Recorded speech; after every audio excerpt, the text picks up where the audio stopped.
15 मई 2025 आज से दूसरे दिन आप सारे लोग अपना सीए फाउंडेशन का एग्जाम दे रहे होंगे और आज इस वीडियो के माध्यम से मैं आप सारे लोग को वो 5 इंपॉर्टेंट चीजें बताना चाहती हूँ, वो 5 बहुत इंपॉर्टेंट चीजें बताना चाहती हूँ जिसका ध्यान आपको एग्जाम हॉल में और वहां पर जाने से पहले रखना है। तो बच्चों अगले 5 मिनट के लिए बड़े ध्यान से इस वीडियो को सुनिएगा और जो जो बताने जा रही हूं इन्हें अपने दिमाग में बिल्कुल बैठा लीजिएगा। नमस्ते, मेरा नाम है CS पल्लवी परिहार।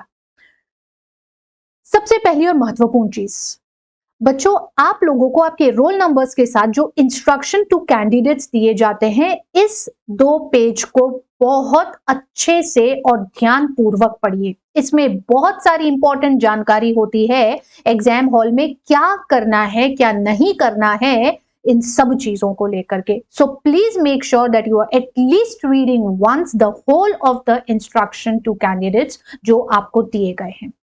दूसरी इंपॉर्टेंट चीज, आपको आपके थ्योरी पेपर्स के पहले 15 मिनट का रीडिंग टाइम मिलता है और इस रीडिंग टाइम को आपको सबसे बेस्ट यूटिलाइज करना है, क्योंकि ये याद रखना कि ये 15 मिनट आपके आगे के पूरे 3 घंटे को डिटरमाइन करने वाले हैं।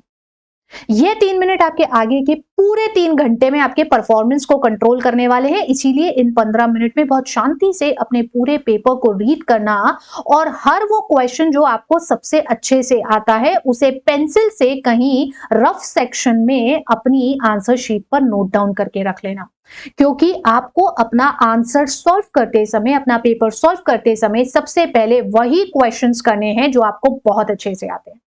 इसी से जुड़ी तीसरी इंपॉर्टेंट चीज, क्वेश्चंस का सीक्वेंस आप चेंज कर सकते हो। ये आप जानते हो, जरूरी नहीं है 1 2 3 4 5 मैं करूं।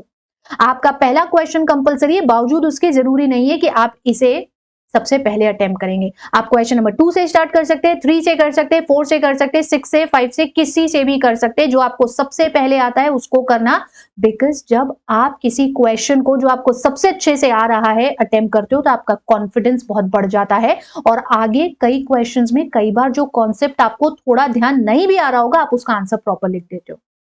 लेकिन अगर आपने पहले ही वो क्वेश्चन उठा दिया जो आपको ठीक से नहीं आ रहा है, या अगर वो नहीं बना और आपने उसमें काटा पीटी कर दी और आपने पेज छोड़ दिया, तो आगे आने वाला जो पूरा क्वेश्चन रहेगा या जो आगे के क्वेश्चन या पेपर रहेंगे वो गड़बड़ हो सकते हैं, बिगड़ सकते हैं।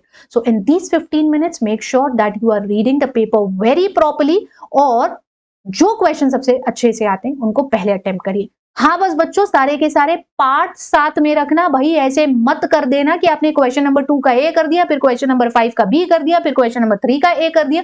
भाई ऐसे मत कर देना। क्वेश्चन 2 उठाए तो उसके जितने पार्ट है सब एक साथ करना, 3 उठाए तो सारे पार्ट एक साथ करना, 5 उठाए तो सारे पार्ट एक साथ करना। 1 2 3 4 की सीक्वेंस बदल सकते हो, सब पार्ट को एक साथ करना और कोशिश करके कम से कम उसका सीक्वेंस मेंटेन कर लेना, वो मत चेंज करना। ABC या 1 2 3 एक साथ ही करना।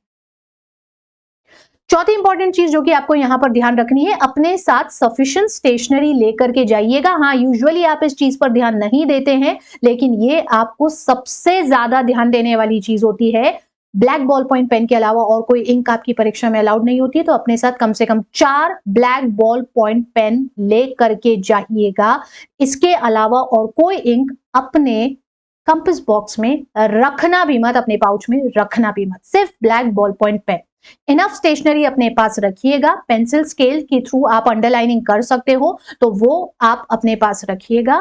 एंड नॉट टू फॉरगेट, पांचवी और आखिरी टेक्निक, पांचवी और आखिरी हैक, जब पूरा पेपर खत्म हो जाए कोशिश करिए आखिर के एटलीस्ट 7 मिनट्स आपके पास सेव्ड रहे, जिसमें कि आप पूरे के पूरे पेपर को जो आपने अटेम्प्ट कर लिया उसके बाद हर एक आंसर के बाद एक सिंगल लाइन और पूरे क्वेश्चन का पार्ट खत्म होने के बाद डबल लाइन खींच सको।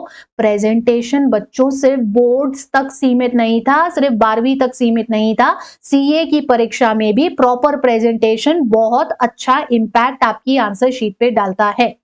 रेगुलर क्लासेस में शुरू दिन से हमेशा मैं चिल्लाती रहती हूँ, बोलती रहती हूँ, अपनी हैंडराइटिंग पे काम करो, अपनी हैंडराइटिंग को सुधारो, क्योंकि रिटन एग्जाम में जो उगल करके आओगे नंबर वैसा निकल करके आएगा। So please make sure that your presentation is very proper, effective, neat and clean in your answer sheet if you want your marks to be neat and clean and proper. That's all. आज के video में बस इतना ही। All the very best to each one of you. बहुत अच्छे से परीक्षा देकर के आइए और बहुत अच्छे नंबरों से पास होइए। हम अगले वीडियो में जल्दी मिलते हैं। नमस्ते।